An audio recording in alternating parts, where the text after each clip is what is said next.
The hum of the hospital was a living thing, a low, constant drone that vibrated through the soles of Chloe Davis's worn sneakers. After 11 hours, it felt like it was inside her bones, a permanent thrumming that had replaced her own pulse. The air, thick with the smell of antiseptic and something vaguely like boiled laundry, was a physical weight on her shoulders. She was 20, felt 100, and all she wanted was the sweet, uncomplicated bliss of her lumpy mattress. But the charge nurse, a woman named Carol with exhaustion etched into the lines around her eyes, had other plans. She cornered Chloe by the nurse's station, her voice a conspiratorial whisper that promised nothing good. The patient in the penthouse suite, the entire floor sealed off by men in sharp suits who didn't smile, had just chased off another nurse. His fourth one. In 2 days. Chloe had heard the whispers, the stories of thrown food trays and terrifying, quiet threats delivered in a language she didn't understand. The patient was Kwon Min-jun, a name that meant nothing to her beyond being a logistical nightmare for the staff. Carol's plea was simple, desperate. Just for the last hour, Chloe. Check his vitals, change the dressing. He won't let anyone else near him. Chloe's mind screamed no. It screamed for her bed, for a cup of lukewarm tea, for the blessed silence of her tiny apartment.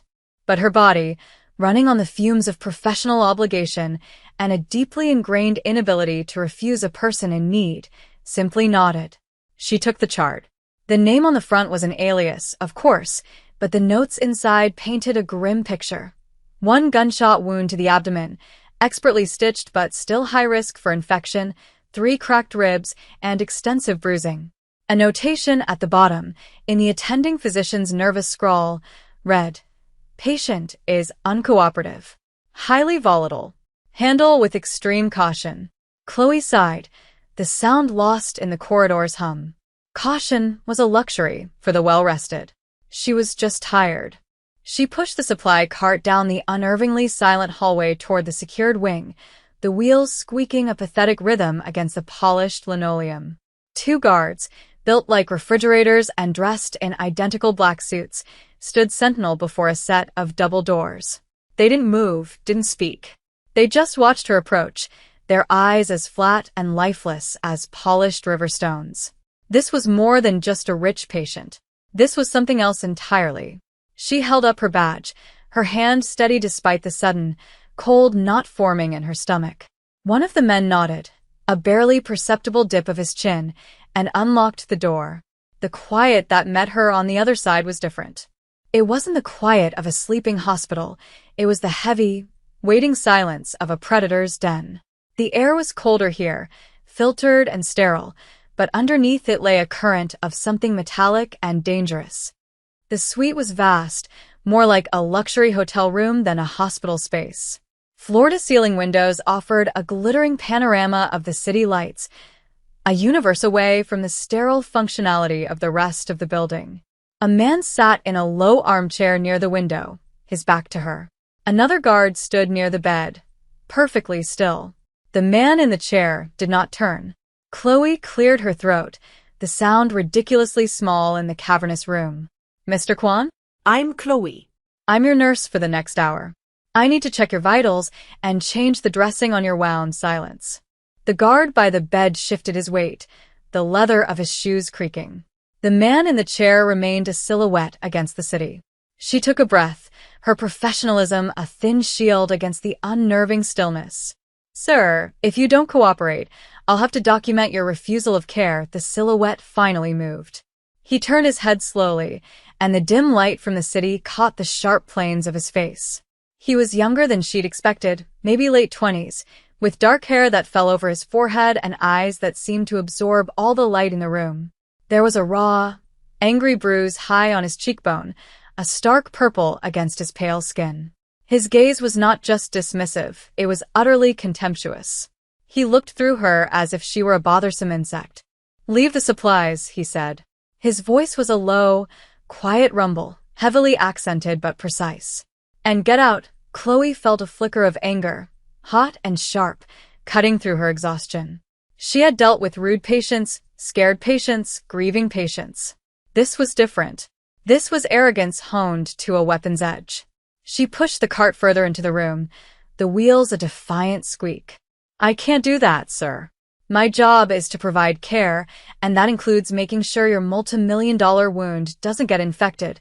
A ghost of something, annoyance, maybe even surprise, passed over his face before it settled back into a mask of cold indifference. He gestured dismissively toward the door.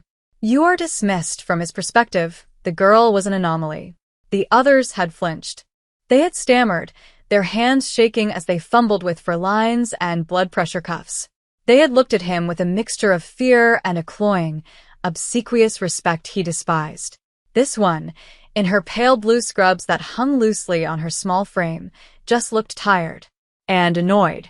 She didn't look at him like he was Kwon Min-jun, the feared leader of the Golden Dragon Syndicate, a powerful Korean mafia boss whose name silenced rooms. She looked at him like he was an inconvenience at the end of a long day. And for the first time since he'd woken up in this sterile white prison, he felt a sliver of genuine curiosity. Min-jun, what's it here? He had built an empire on his ability to read people, to find the cracks in their facades, the hidden fears that could be leveraged. He saw no fear in her. He saw fatigue, yes, a weariness so profound it seemed to settle in her bones. But beneath it, there was a core of something hard and unyielding. She moved with an economy of motion, her hands sure and steady as she laid out fresh gauze, antiseptic wipes, and medical tape on the sterile tray. She didn't look at him again, her focus entirely on the task. This was a challenge. He was a man accustomed to his well-being law. In his world, a glance could end a career, a quiet word could end a life. He decided to test her. "The water they provide," he began, his voice deliberately soft, menacing. "It tastes of plastic. I want mineral water from the French Alps. And it will be cold. Not chilled.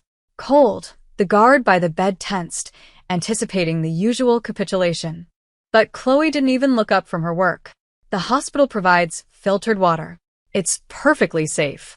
If you want French mineral water, your assistant can probably have it delivered."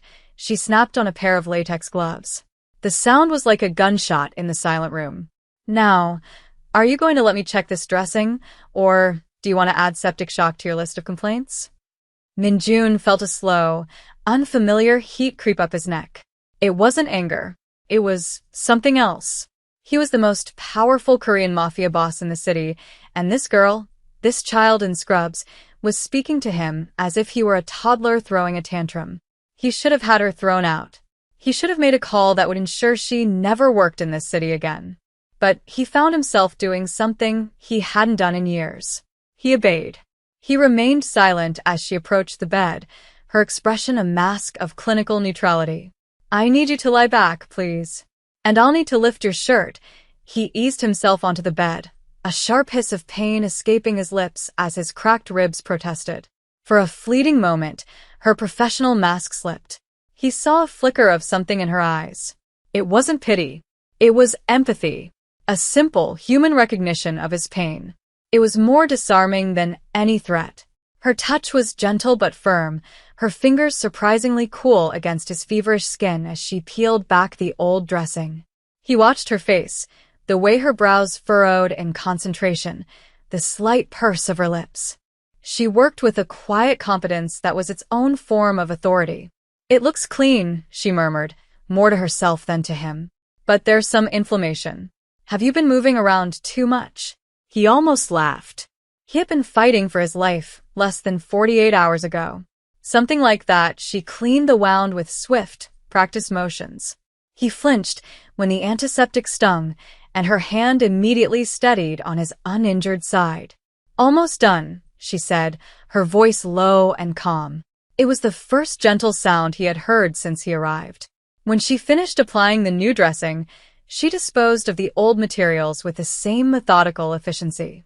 She made notes in his chart, her handwriting small and neat. She was all business. And yet, he felt the tension in the room had shifted. It was no longer a standoff. It was a space occupied by two people, a fragile truce declared in the language of sterile gauze and quiet competence. The late hours bled into one another, marked only by the changing shifts of the guards outside his door. After that first encounter, Minjun had issued a single, quiet order. She was to be his only nurse. The hospital administration, relieved, had readily agreed. So Chloe became a fixture in the quiet, tense world of the penthouse suite. She would arrive, her face etched with the familiar lines of fatigue, and a strange sort of calm would settle over him.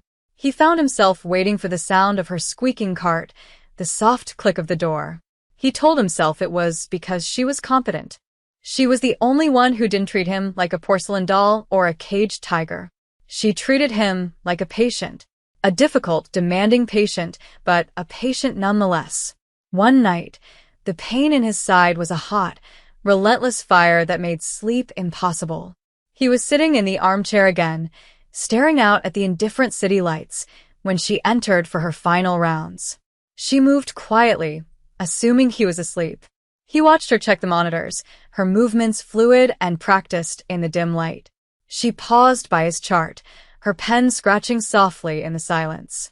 "You should be sleeping," he said, his voice raspy. She startled a small, sharp intake of breath. "You should be, too. Does the pain medication not work?" "It dulls the edges. It doesn't put out the fire." He didn't know why he'd told her that. Admitting to weakness was a fatal flaw in his world. But with her, the words just came. She didn't offer platitudes. She simply studied him for a long moment. Sometimes a distraction works better than morphine. She pulled a chair from the corner and sat a respectful distance away. "Tell me something that isn't about this hospital room." The question was so unexpected, so normal. No one asked him questions like that. They took orders. They gave reports. They feared him. They didn't make small talk. "What do you want to know?"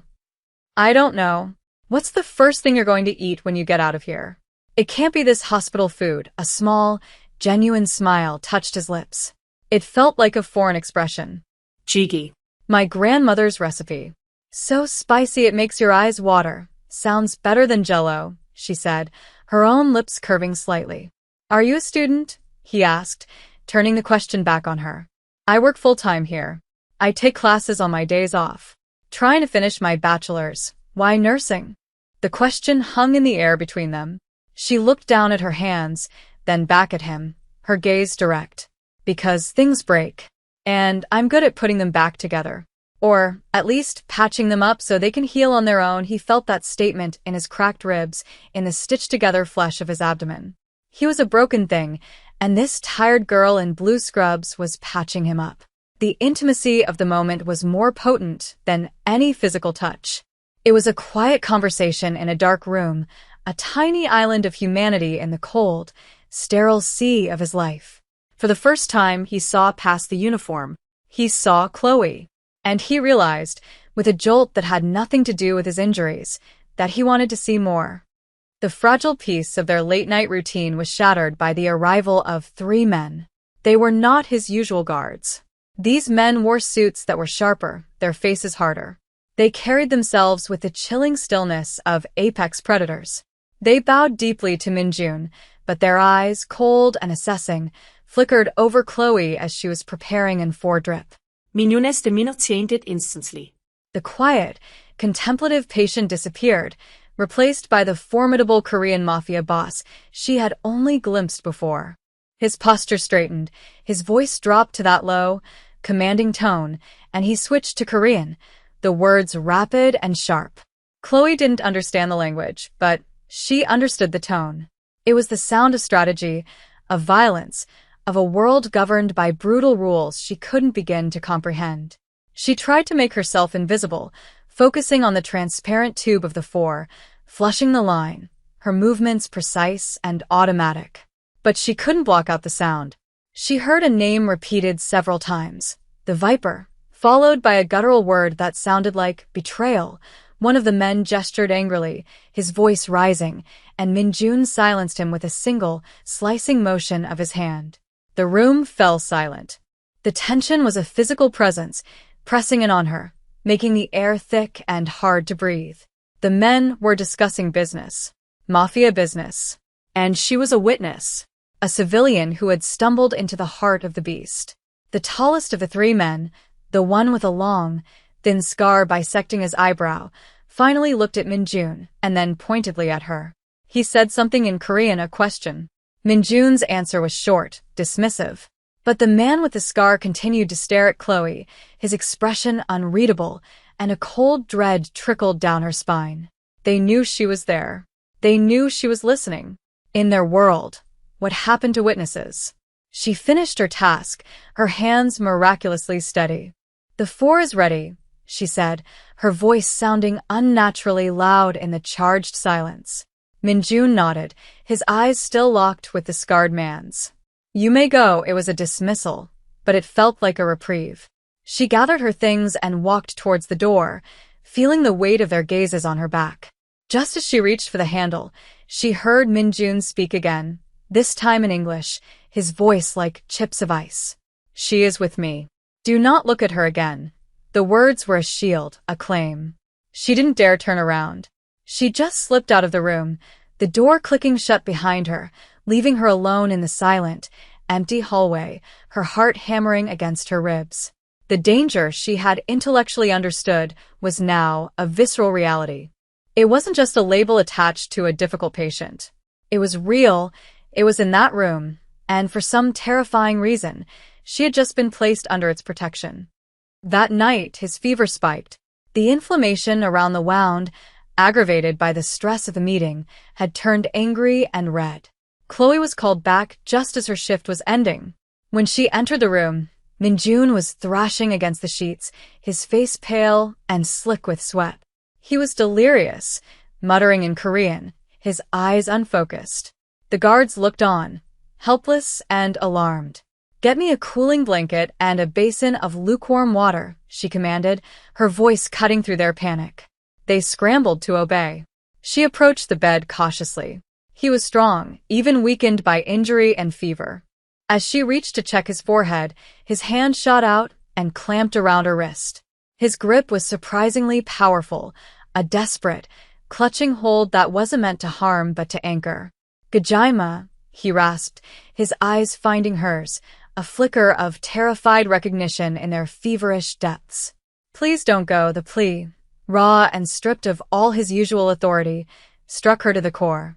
This was not the untouchable mafia boss. This was a man in pain, terrified of being alone. She gently placed her free hand over his. "I'm not going anywhere, Minjun. I'm right here." The use of his given name seemed to calm him. His grip loosened slightly, but he didn't let go. She worked around his hold, sponging his face and neck with the cool water, speaking to him in a low, soothing murmur. She told him about her day, about a funny thing a patient in another ward had said, about the traffic on the way to work. Pointless, mundane things that were the antithesis of his violent world. She talked to fill the silence, to give him a voice to focus on other than the one in his fevered mind. For hours, she sat by his bed, her wrist held captive in his hand. She monitored his temperature, administered the antibiotics the doctor prescribed, and kept wiping away the sweat that beaded on his brow. The guards faded into the background, silent witnesses to this strange, intimate tableau. At some point, deep in the night, his fever broke. The tension left his body, and his breathing evened out into the slow, deep rhythm of true sleep. His hand finally went slack, releasing her. Chloe sat there for a long time, watching him. The faint light of dawn was beginning to creep through the windows, painting the room in soft shades of gray. Her wrist was red and sore where he had held her, a physical reminder of the night's events. The professional lines she had so carefully drawn had been irrevocably erased. She had seen the man behind the monster, the vulnerable human being beneath the layers of power and fear. And a terrifying, unwanted warmth spread through her chest. It felt a lot like compassion, but she was afraid it might be something more. She knew she should leave. Her shift had ended hours ago, but she couldn't bring herself to go. She simply stayed, watching over the sleeping Korean mafia boss as the city woke up below. The attack came with the morning coffee cart. It was brutally simple, brutally audacious. A man dressed in orderly scrubs, pushing a cart laden with thermoses and pastries, bypassed the guards with a nod and a doctored ID badge. He was new, he said, just filling in. The guards, lulled by the routine of the hospital, let him pass. Chloe was in the room, checking Minjun's vitals. He was awake, lucid, the fever gone, leaving him weak but clear-eyed. They were talking, or rather, she was talking, telling him his temperature was normal, and he was listening with that unnerving stillness of his. When the door opened, the orderly entered, a sickeningly cheerful smile on his face. "Coffee?" he asked. Chloe opened her mouth to say they hadn't ordered any, but Minjun moved first. Despite his injuries, he lunged across the bed, shoving her behind him with a force that sent her stumbling against the far wall. The world seemed to slow down, to warp. The orderly's smile vanished. His hand, which had been reaching for a thermos, instead pulled a long, thin knife from beneath a stack of napkins. In the hallway, there was a sudden shout, a heavy thud. The guards had realized their mistake. The man with the knife ignored the commotion. His eyes were fixed on Minjun, who now stood between him and the bed, a human shield. Minjun was unarmed, injured, wearing nothing but hospital-issued pajamas. But the sheer force of his presence, the absolute murderous intent in his eyes, made the assassin hesitate for a fatal second. That was all his guards needed. The door burst open. The fight was short, savage, and almost silent. It wasn't a brawl, it was a lethal ballet of violence. Chloe saw a flash of steel, heard a choked gasp, and then the assassin was on the floor, a pool of dark red spreading rapidly across the pristine white linoleum. It was over. Minjun sagged against the bed, his hand pressed to his side, his face ashen with pain and exertion. Chloe's training kicked in, a blessed wave of adrenaline that washed away the paralyzing fear. She didn't scream. She didn't run. She moved. First, she slammed the door shut and threw the deadbolt. Then she shoved the heavy armchair against it, wedging it under the handle. Only then did she rush to Minjun's side. "Are you hurt? Did you reopen the wound?" He shook his head, breathing in ragged gasps. "Check the hall." She peered through the peephole. His two guards were standing over the body, weapons now drawn, speaking urgently into their phones. The immediate threat was neutralized. She turned back to Minjun. He was watching her, his dark eyes filled with a stunned, raw emotion she had never seen before. He wasn't looking at his wound. He wasn't looking at the door. He was looking at her. He had seen her barricade the room. He had seen her move not with panic, but with purpose. In the moment of crisis, she had not cowered. She had protected their space. She had protected him. The professional relationship was a ruin, burned to the ground in a few seconds of brutal violence. In its place was something else, something terrifying and undeniable, forged in the heat of shared danger. The silence that followed was heavier than the one before. The body was gone, the hallway was secured, and the hospital was swarming with a new set of serious men in suits who spoke quietly to the police. But inside the room, an invisible perimeter had been drawn. It was just the two of them, cocooned in the aftermath. The air was thick with the coppery smell of blood and the sharp scent of adrenaline. Chloe had cleaned a small cut on Minjun's arm, her hands moving on autopilot. Now, she sat in the chair she had pulled over hours before, a universe ago, and watched him. He hadn't spoken a word since the attack. He just lay back against the pillows, his eyes closed, his breathing still labored. She thought he might have fallen asleep, but then he spoke, his voice a low rasp.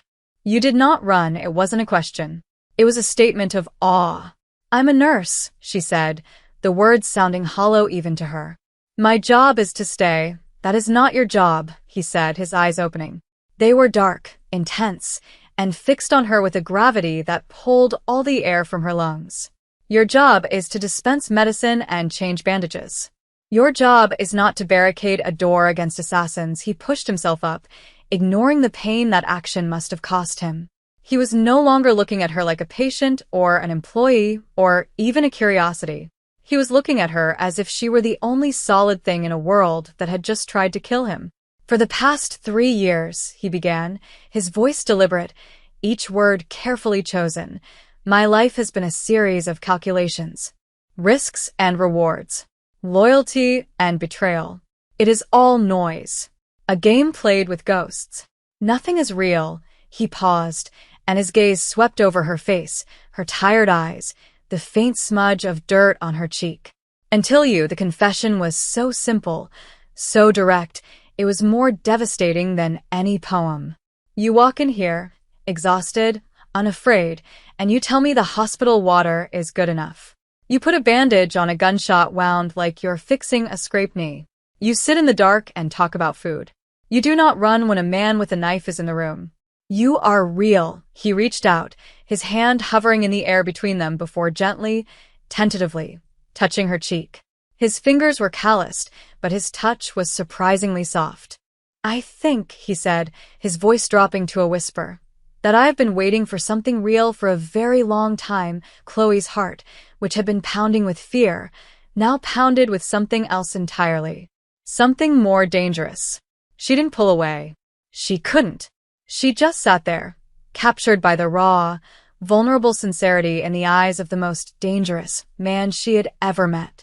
The Korean Mafia boss had just laid his heart, or whatever brutal equivalent he possessed, at her feet. He was being discharged the next day. The hospital, eager to be rid of the liability and the army of guards that now patrolled its halls, had expedited everything. The official story was a gas leak in the VIP wing. The truth was a quiet, bloody affair that had been scrubbed from the records.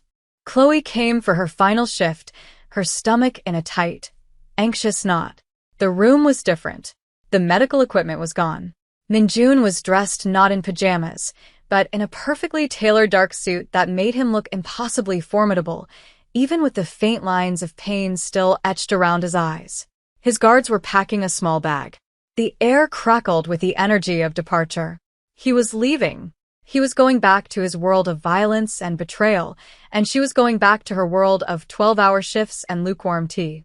The thought left a hollow ache in her chest. He dismissed his men with a flick of his wrist. They melted out of the room, leaving them alone one last time. They are still out there, he said, his voice flat.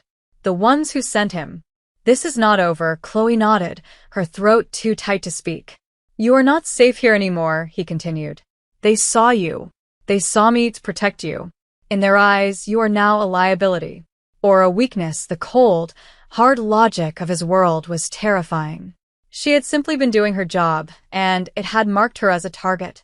What am I supposed to do? She whispered. You have two choices, he said, walking towards her. He stopped just before her, so close she could feel the heat radiating from his body. You can go back to your life. I will have my men watch you. From a distance, they will be discreet. But it is a risk.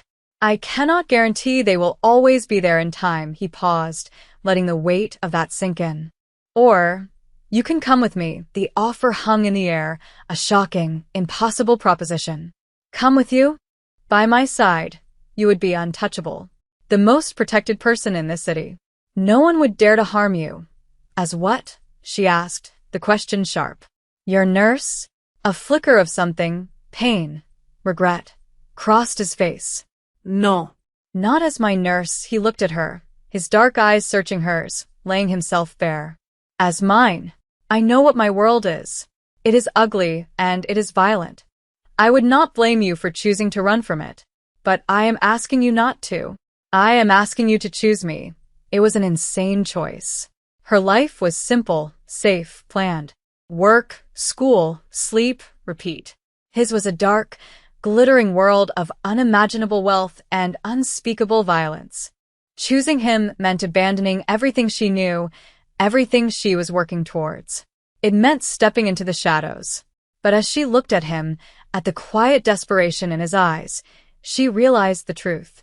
Her simple, safe life had started to feel gray and empty from the moment he had entered it. With him, she had felt more alive, more present, than she had in years.